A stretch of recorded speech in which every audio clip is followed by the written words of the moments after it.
the NAFTAA Podcast. Sometimes it may be good, sometimes it may be shit.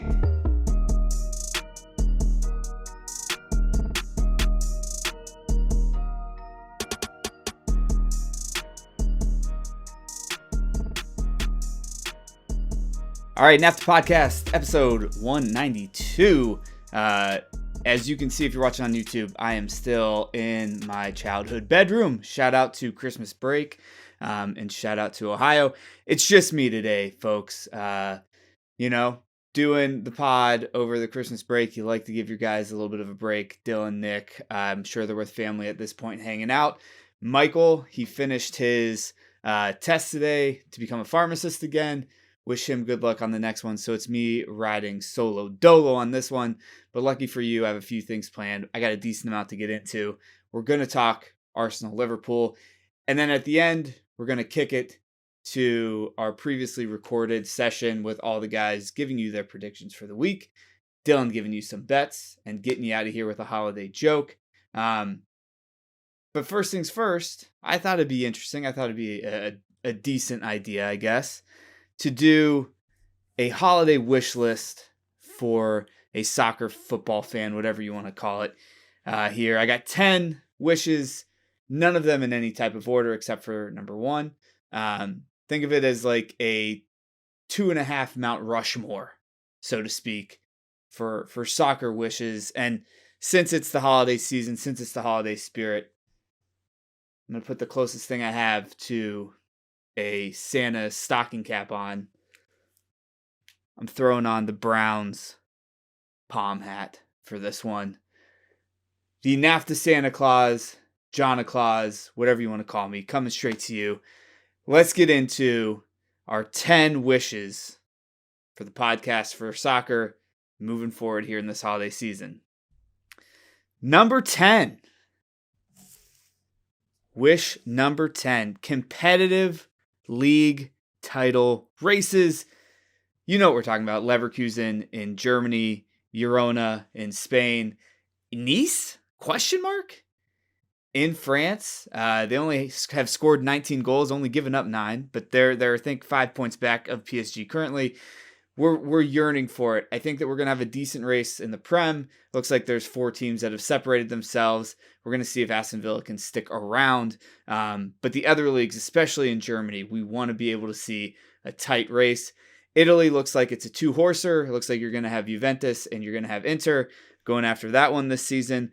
But they've had a bevy of different champions over the past 3 or 4 or 5 years. So that one's been a little bit different. But man, in Germany, who can knock Bayern off their perch? Is it Leverkusen? Is it Jabby? Can Girona hang on? I feel like that La Liga season is just as grueling and just as long as the Prem because you got the Copa del Rey and everything. And hopefully Nice can hold on. So number 10, more competitive league title races. Number 9. Wish number 9 from the NAFTA Podcast boys is one that you're not going to be shocked by. We talk about it a lot. I think we're yelling into a void at this point because it's not going to happen and we know it, but we're going to throw it out there anyway. Berhalter out. Look, there is way too much talent on this team for them to look like they did the last international break. It may be stupid to get a new manager in at this point, obviously, with Copa. If we were going to do that when they fired him the first time, before they rehired him, would have been the right time to do that. But there's too many big games coming up. We're hosting a World Cup. This team is too talented to look like they did against Trinidad and Tobago, both games, to be quite honest with you. And I think it's just time to get some new thoughts, new ideas, new tactics, new ways to look at things and solve problems with this Team USA team. We're big Berhalter out. That is our wish number 9. Number 8. It's an easy one. We already do it in some games. Where the hell is auto offsides and why is it not in the Prem? Watching the World Cup or watching, I think it was the Euros, whatever it was that had the auto offsides, just made things so much easier. I don't know why we don't do that here in the Premier League. I think it would save a lot of grief and a lot of time for the referees. Obviously, this season with the Liverpool Tottenham game, we already had a debauchery, a just awful call with that offsides. Auto offsides, let's bring it in. I don't think this will be hard, but as we've found out, the teams have to, vote on it. And I don't know why any team wouldn't want that. Bring auto offsides in. I think that is one thing that we as a fan community reaching across the aisle to the referees, which I'm going to get into a little bit later, trust, we can really get done, and it'll actually make a big impact on the Premier League for sure. Number 7. Wish number 7 from the NAFTAA Podcast. It's going to be kind of painting with a broad brush, but we're getting to host Copa America, and honestly, we just want it to be amazing. We are actually kind of, spoiled with how much good football, good soccer is around the United States. It's actually kind of crazy how we're still not that great.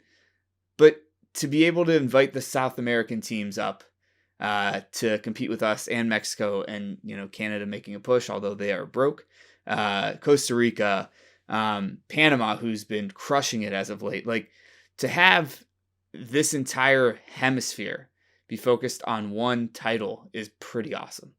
I actually hope that there is a way that we can kind of be in Copa America moving forward. I think for the U.S. men's national team, that is something that will help development. It will help us become better at football. It will attract more people to the sport.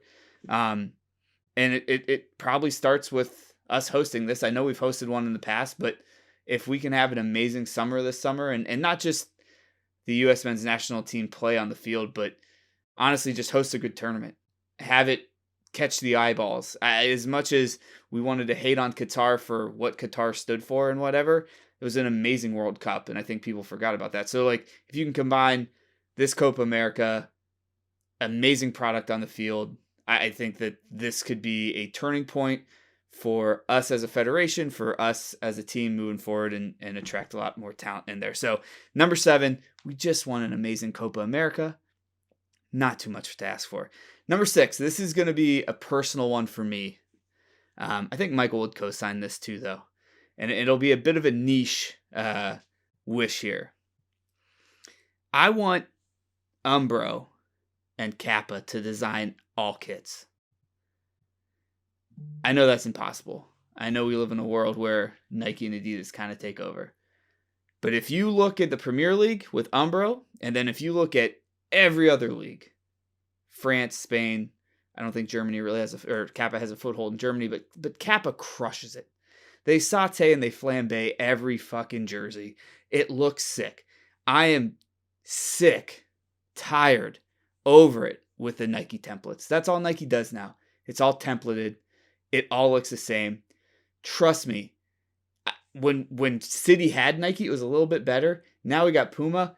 Oh my God.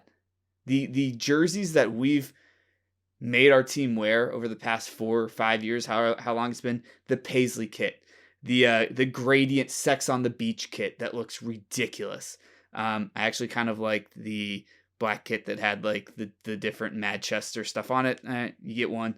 The blue one's been decent, but that third kit has always been kind of whack with Puma. The kit that just said Man City on the front. Weird. Look, if you look at the best dressed team in any league, it's usually an Umbro team. It's usually a Kappa team. To be honest, Adidas has been kind of holding it down with some of the heritage stuff they've been doing. Umbro and Kappa design all kits from here on out. Just Nike, basketball, you got it. Football, you got it. Baseball, you got it. Go off, Kings. I just want to see it. Just want to see Umbro and Kappa all kits. That's number 6. Number 5, a Europa League winner or a deep Champions League run from a team that's not in the Power 5 different countries, that being England, France, Germany, Spain, Italy. I want to see a deep run from Porto, maybe. I don't know. I hope they don't play City, but I want to see a deep run from a team from Portugal, PSV, a team from the Netherlands, a Belgian team. I want to see a smaller confederation, a smaller league team win the Europa League or make a big run in the Champions League. I think that it's so much more fun when there's a team like that in there. Call it like the mid-major effect, the Gonzaga effect, when you have a team that you know is good, but they shouldn't be beating the Milans or the Real Madrids or the Bayerns of the world, and they're pulling it off. I want to see that. Conference League, I could give a shit less. Let's be honest here. No one cares. Shout out to West Ham. Good job. Good effort. But no one gave a shit, to be quite frank. Europa League title, deep run in the Champions League. Give me a team from Portugal. Give me a team from the Netherlands. Give me a team from Belgium. I'm probably forgetting another one. A Turkish team. Give me a Galatasaray winning the Europa League. I think they dropped down into. Like, give me one of those. I think that'd be super exciting. That's number 5. Number 4, and this is a huge one, and this might be controversial, and I'm not sure if my pod mates will agree with me on this, because I want to try to transfer hires too. I don't want to lose certain people. Watching the limited amount of the MLS I did this season, the one thing that stood out more than anything wasn't the athleticism, wasn't the product on the field. You know what it was? It was the ability for Apple TV to broadcast a match to me without any buffering or interruptions. And before you start yelling into your headphones and your phone about my internet, where I watch these games is quite literally right above my router. Right above where our internet starts from. So I know it wasn't the internet, right? Apple TV, the crispness of the picture, the ability to not have it buffer, the ability to just have a solid ass broadcast every time was kind of amazing. And you know what? I think it's time for Peacock to get out of the way. To move a little bit. I want Apple TV to bid on the Premier League. I want that to be the destination to watch the Premier League. I think that what they were able to do with the MLS was amazing. You could watch any game you wanted. I think it's even easier with the Premier League where you only have 20 teams. Apple TV, I'm sure you're thinking about it. I don't know when the contract's up. It's probably 10 years or something. But by God, Peacock is awful. The amount of interruptions, the amount of disruptions, the amount of buffering that goes into watching fucking Sheffield United versus Brentford is insane. Now, I acknowledge this at the front end. I don't want to lose Becky Lowe. I could do without Tim Howard, quite frankly. I don't find him insightful at all. I don't want to lose Becky Lowe. The other guys are decent. But let's take the whole package of the broadcasting from Peacock and let's drop it into the Apple TV ability to just not have any interruptions. That's number 4. Number 3. I'm going to be screaming into a void on this one. I know everyone on the pod agrees with this. I think most of the soccering, footballing community agrees with this. Can FIFA and UEFA stop just effing things up? Stop adding games. Stop changing formats. Stop expanding things. I sat and watched that FIFA Club World Cup game yesterday. It was terrible. It was awful. We're in the middle of Saudi Arabia. It's a 20% full stadium. It was pathetic, and it just stinks.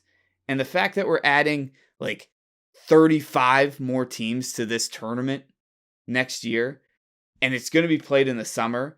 And let me give you a hint. Nothing wrong with it in some countries. This is going to be played in the Middle East in the summer just because they're going to bid on it and they're going to give the most amount of money. It's just a mess. The FIFA Club World Cup, which doesn't even have a sick name, it's just a mess. The expansion into the Champions League and what's going on there, it is fully designed so that the best teams move on more often. And by best teams, I mean the most prestigious teams.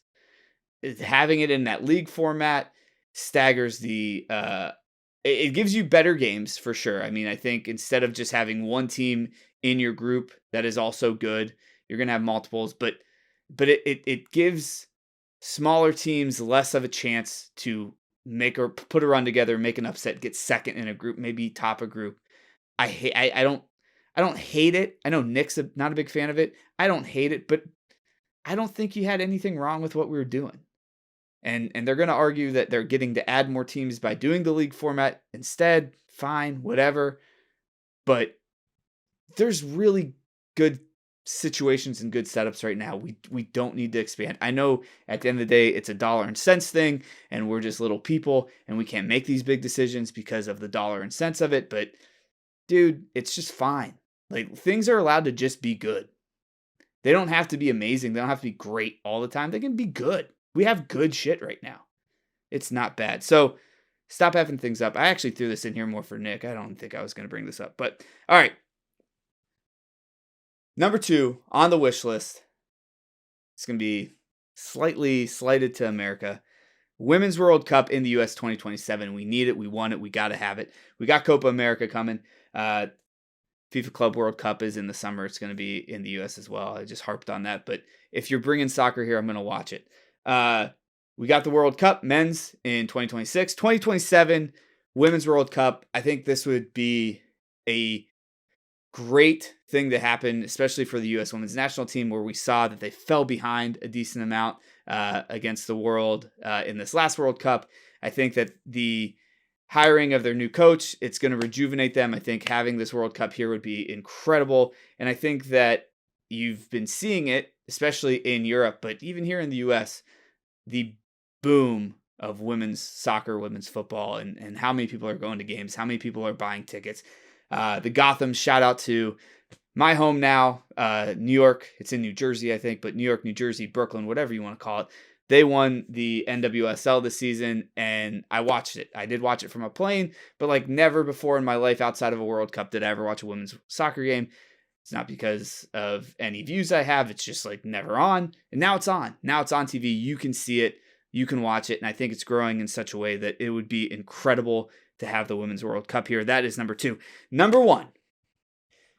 Like I said, none of these in any type of order except for number 1. Number 1 is huge. We mentioned VAR in the past, or not VAR, but we mentioned the automated offsides. It's getting into the refereeing that is going on. Number 1 is abolish PGMOL. I'm asking for anarchy, and I don't really know what I want. That'll make Nick laugh. But I just know I don't want what I have. I just know there's something better out there.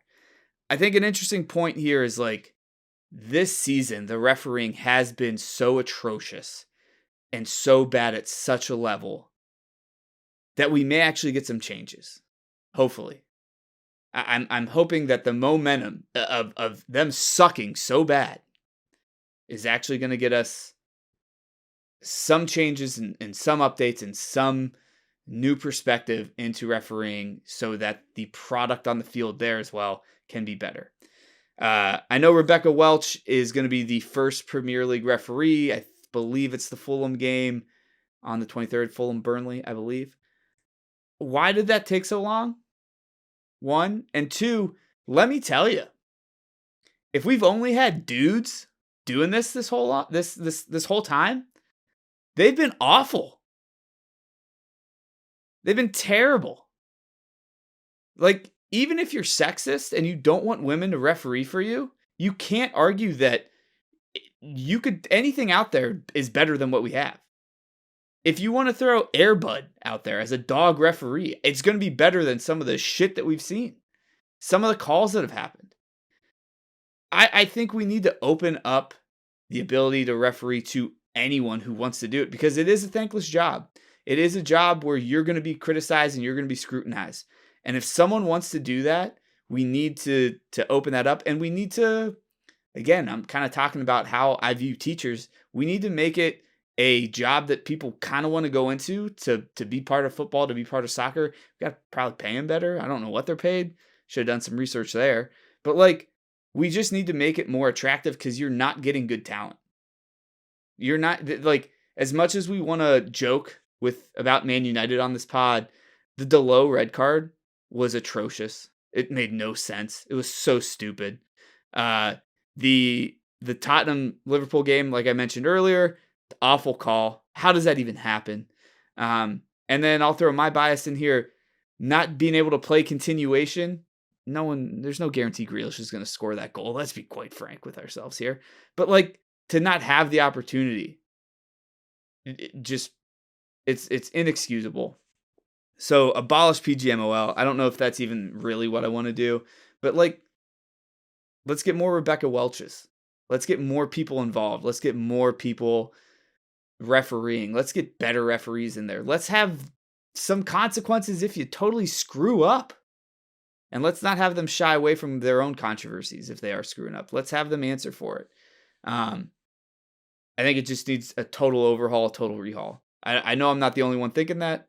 I know it's a pretty stereotypical wish. But get PGMOL out here. Because Dylan's had more apologies for his Wolves team this season than any one man should have to listen to an apology for their team. PGMOL out. NAFTA wish list done and dusted. Let's get into the game of the week. Arsenal, Liverpool. Liverpool, they're hosting Arsenal. It's the game of the week. These are two teams at the very top of the table. Arsenal number 1, Liverpool number 2. A tale of two teams as well, kind of coming into this. You have the Liverpool team that tied United, and then today, I'm recording this late on a Wednesday night, but you got Liverpool smacking the shit out of West Ham in the Carabao Cup 5-1. But you also have an Arsenal team that lost recently to Villa. I know Villa's on a heater. Villa's unstoppable. But then they beat Brighton 2-0. There are certain themes in this that I think are going to be key. I don't pretend to come on here and be an expert. I think the fans' perspective and the fans' point of view is something that is always important. And I think that's why we do the pod, because we're all just fans. And, I think how this game will unfold is going to be really important in the first 20 minutes. I think there's going to be a dip in the middle like there always is. I feel like this season, just going back and thinking about the City game with Liverpool, Liverpool does a really great job of kind of taking the air out of certain games, big games.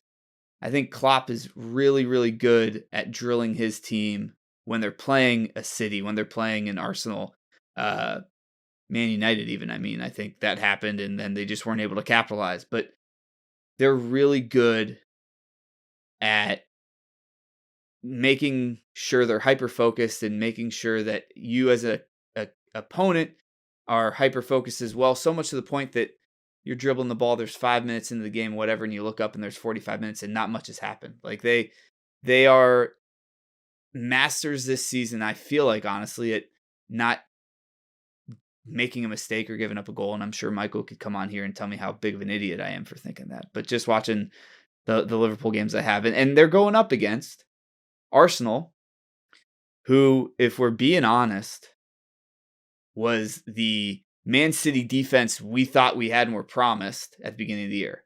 When we did our preseason predictions, we joked that City might not give up 15 goals. That obviously is already surpassed. But this Arsenal defensive line is probably the best defensive unit in the Premier League.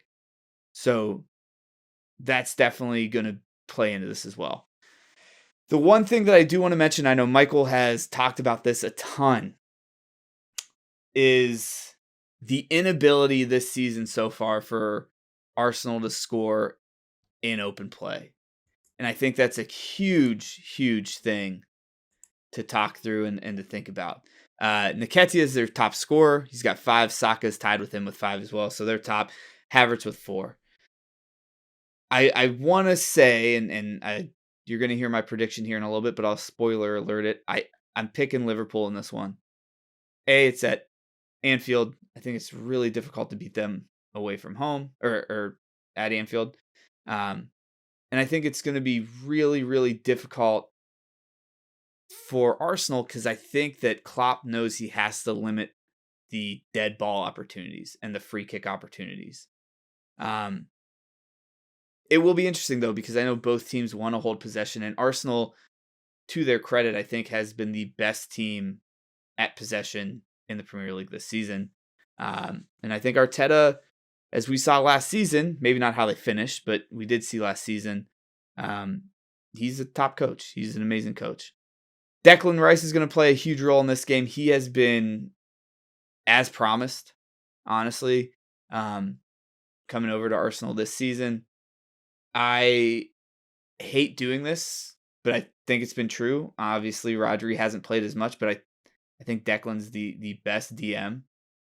He does so much for this team, and he runs this midfield for this team. And in the Premier League, I think he's been better than Rodri, who I think held that crown last year for sure.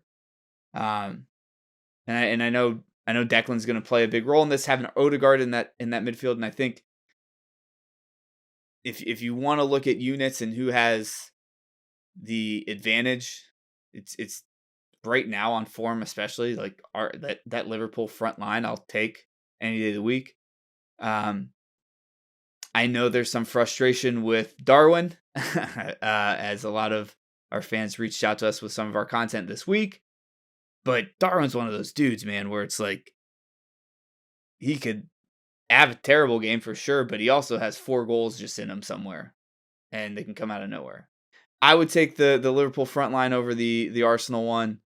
I think I take the Arsenal midfield over the Liverpool midfield right now, just because you got Odegaard, you got Rice in there. And then the defense, I know I waxed poetically about Arsenal just now, but I think it's a toss-up at times. It depends on what backline's going to show up for Liverpool. I think if you're going to get a good Virgil van Dijk, that's key. That second center back section, if it's Konate, which I hope it is, I think they need to start playing with each other. I think that is going to be the partnership that is going to be the difference for Liverpool this season. I think he's wildly good as well.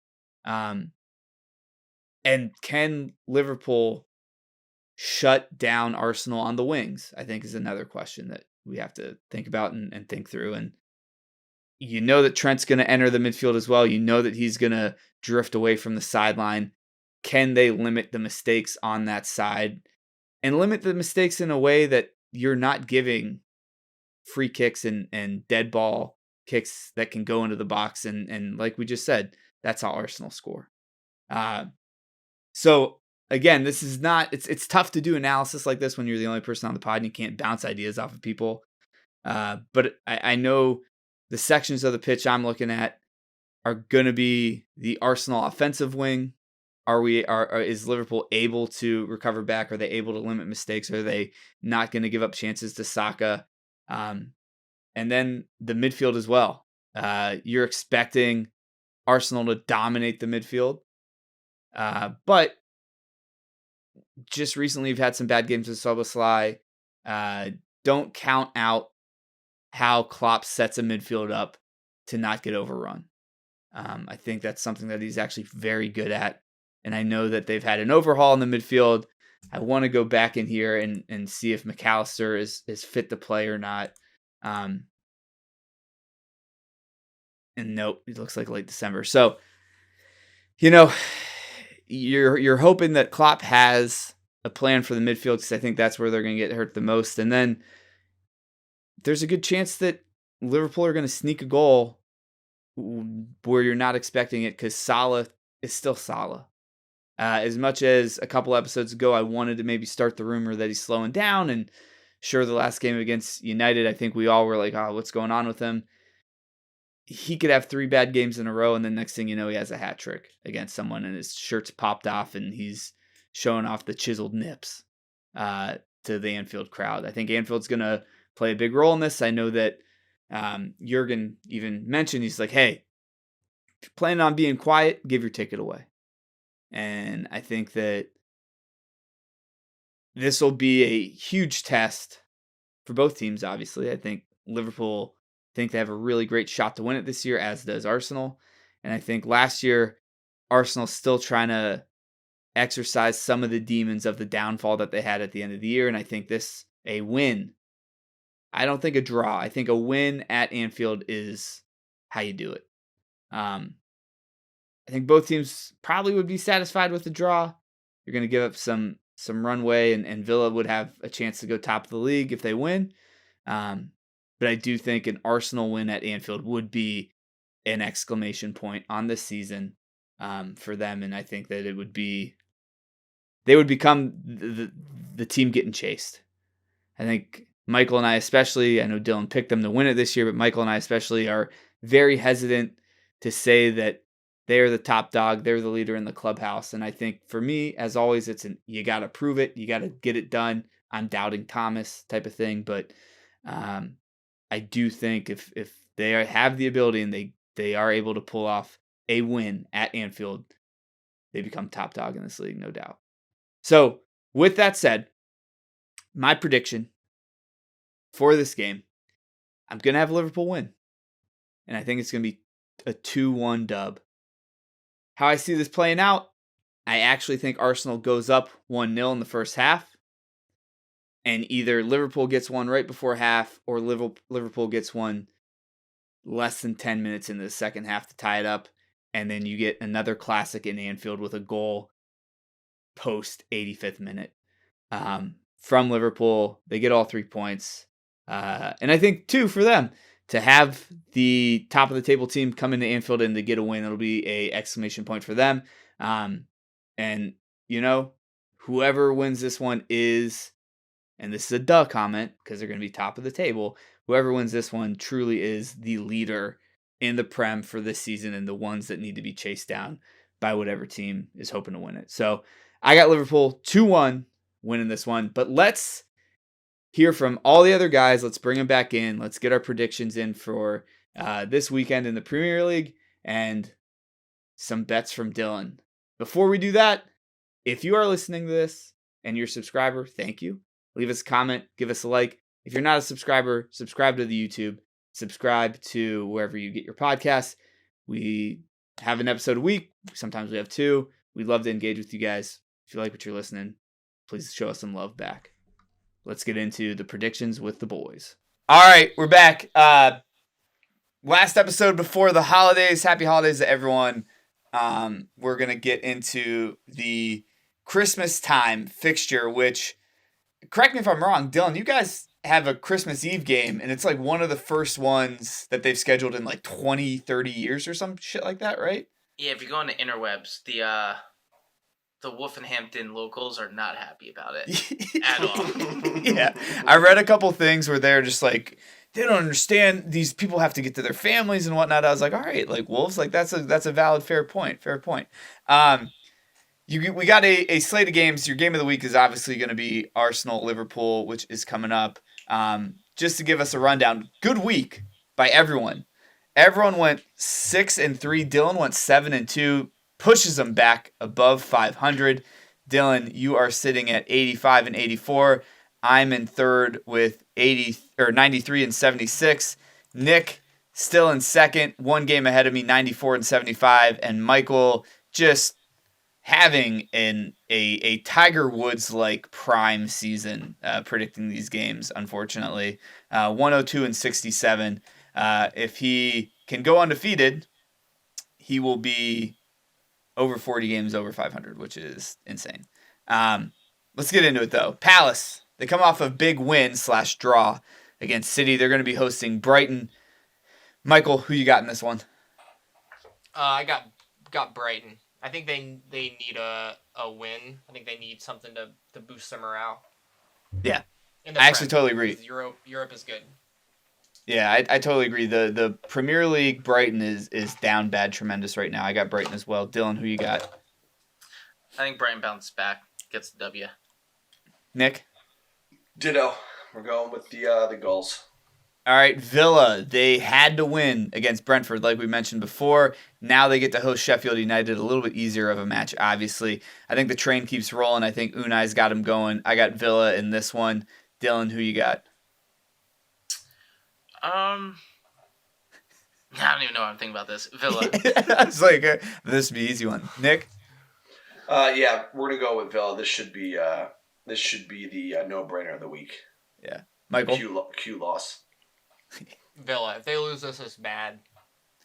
All right, Nick. West Ham. They're hosting the Red Devils. Big draw.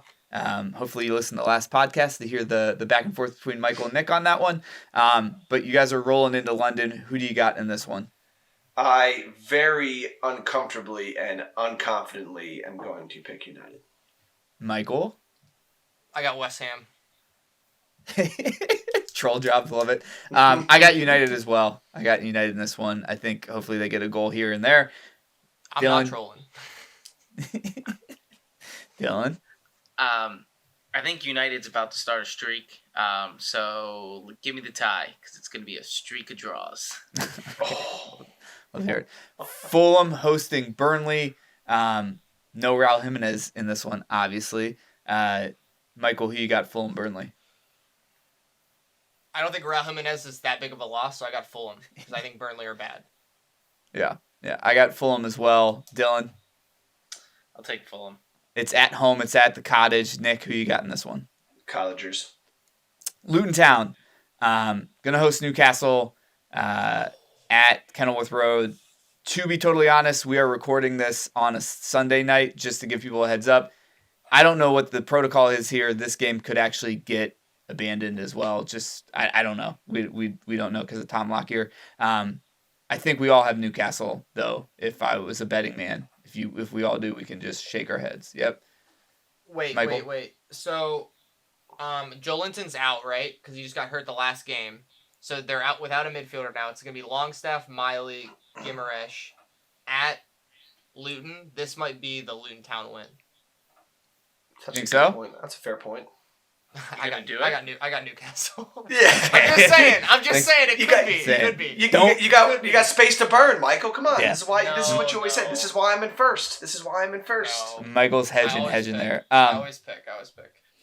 City hosting Brentford's not happening, so let's move on. Forest, Bournemouth. This will be a battle of titans for this one. It's at Forest where they play a little bit better. Nick, who do you got?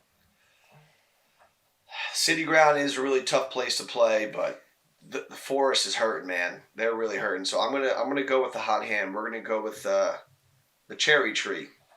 All right. He's got Bournemouth. Dylan? I know, Michael. Sorry, buddy. That one was really bad too. Until I see them mess up, I'm going to take Bournemouth as well. I think Bournemouth is much better than Forest. Wagoned out. Michael, who you got? I think this is getting to the point where Forest need a win. I think they're going to be very determined. They're at home. I got Forest. You got Forest. I think exactly like you, but I do think also like the Tuckers where Bournemouth's really pretty good. I think it's a draw. But I do think Forest have to come out and start putting together some performances. Tottenham Everton. Ange Ball is... Huh? This is so tough. Yeah. Tottenham, Ange Ball getting back rolling. Everton on an absolute tear right now.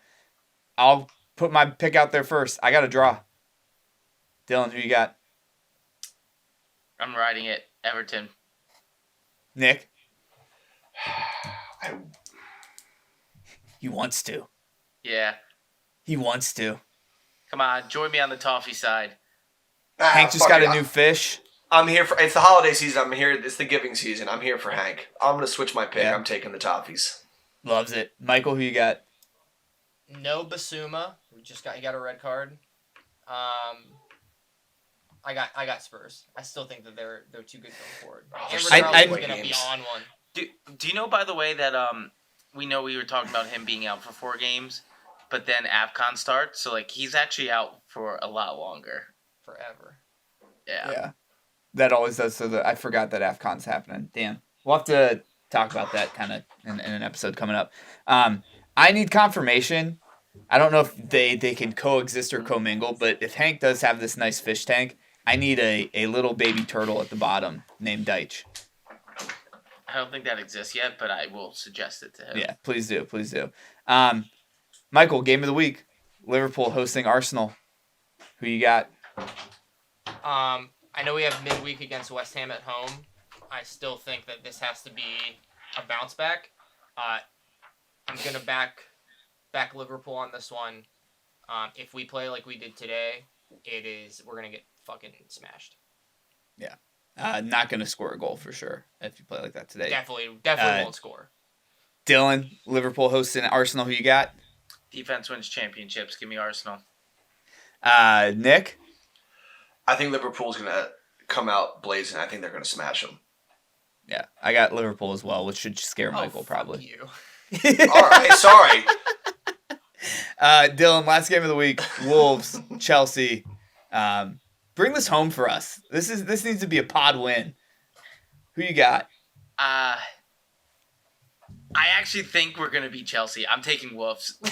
I love it. Against everything I believe in, but I'm taking the Wolves. Let me pile on. I got Wolves as well. It's at home. It's at the Molineux. This is the exact game after just laying a bunch of eggs that we win.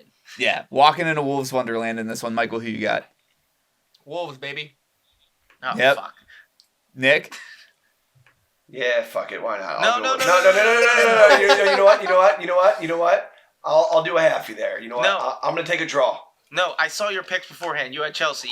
Keep it with Chelsea. I just changed we don't it. want you. I'm if going you don't draw. believe, we don't want you. We don't want you. We don't want you. I'm taking a draw. I have too many away wins. I'm looking at it now. Too many games on the away side. It's like picking C 3 times in a row on a test when you know they have nothing to do with each other. In the words of Zach Bryan, if you plan on leaving, don't show up at all. Go Wolves. Got to get a big win there. Dylan. Yeah? I just want to wear my Wolves Christmas sweater with a win. That's all I want. It's simple man, simple life. Love it. Who you got betting? Do you have any bets for us to run with this week? Of course I do. Let me get to my notes. So,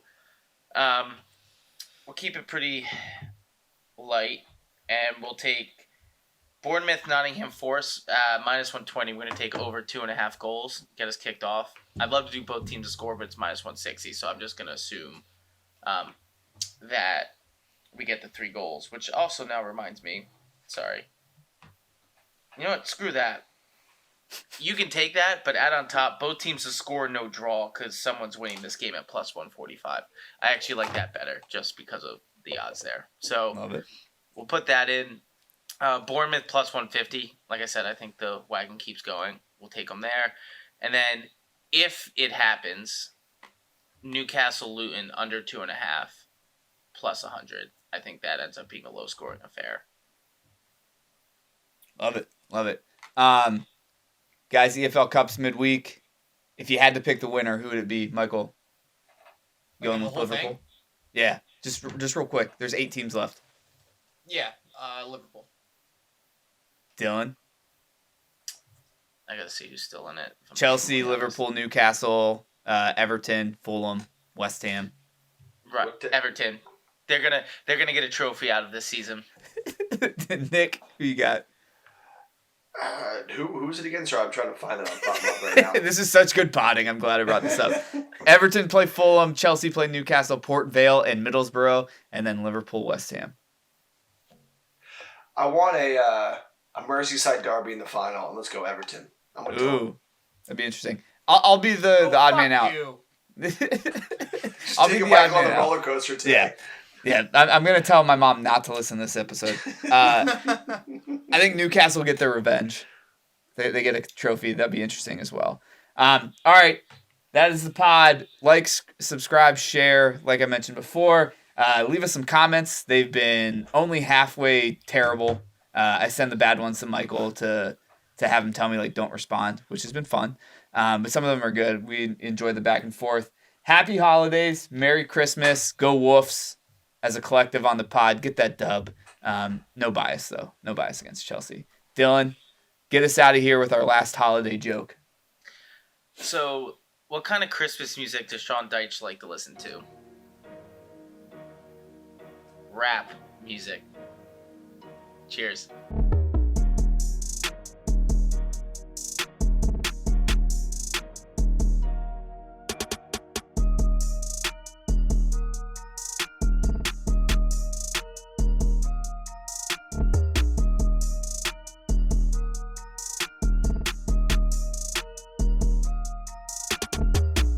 The NAFTAA Podcast. Sometimes maybe good, sometimes maybe shit.